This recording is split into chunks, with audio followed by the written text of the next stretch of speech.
So I'm coming to you today from a little bit of a different location, but the topic is one that is very familiar to people in the startup community, and that's managing your board. If you're a founder or CEO, at some point you're going to have a board. It's either going to be friends and family kind of things or advisors in the beginning, or over time as you take investment, you're going to have a professional board.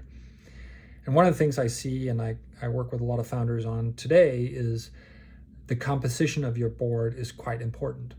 It is vital for you to get board members who actually have built companies or scaled companies and have experience from doing that. Too many people end up with board members who don't have that experience for a variety of reasons, and that causes issues down the road when you're facing challenges. So that's one thing that's important. The other thing is to make sure you have a well-rounded board, right? And we kind of know this. We need to have somebody whose strength is in finance, maybe marketing, maybe product, maybe technology.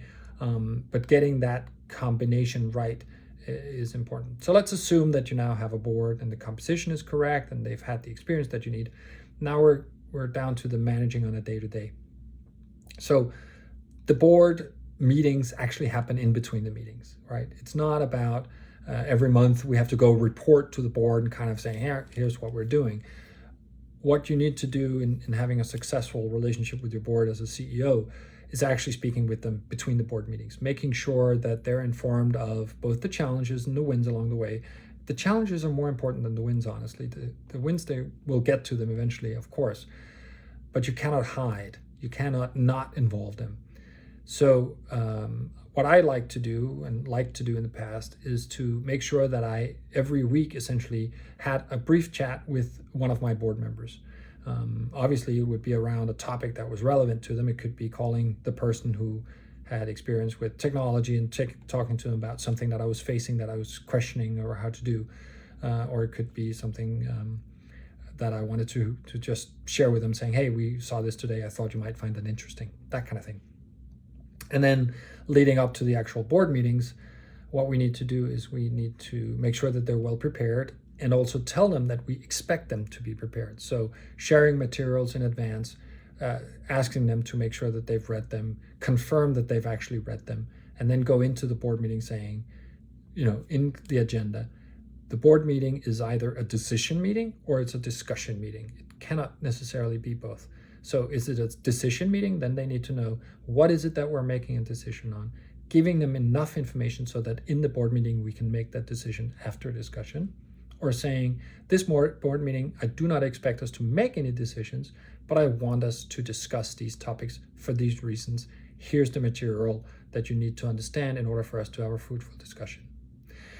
And lastly, the thing you can do to have a great relationship with your board is to essentially on an individual basis talk to them about what is it that they want to contribute on the board level, what is it that they think that they have a unique perspective on. Try to get a sense of what is their motivation for being there, not just because it's nice to sit on a board or it's prestigious, but because they believe they can help you in a certain way. Figure out what that is and understand whether that aligns with what you want from them. Those were a few ideas about how to manage your board. Today, I'm coming to you from Boston, which is why my setup is a little bit different than usual. If you have any topics like this that you want me to cover, I'd be happy to do so. And certainly if you are a CEO and if you need more sort of collaboration with other CEOs, talking to them about how they do it, I'm launching something called the CEO Circle in a few weeks. And we will put a link to how you can apply to be part of that if you're interested, or check it out on my social channels. It's called the CEO Circle. It kicks off in March, and it'd be great to have you to be part of the dialogue and conversation with other CEOs about board management, investors, scaling your company, hiring, all the other challenges that you're facing. We'll be covering in that program.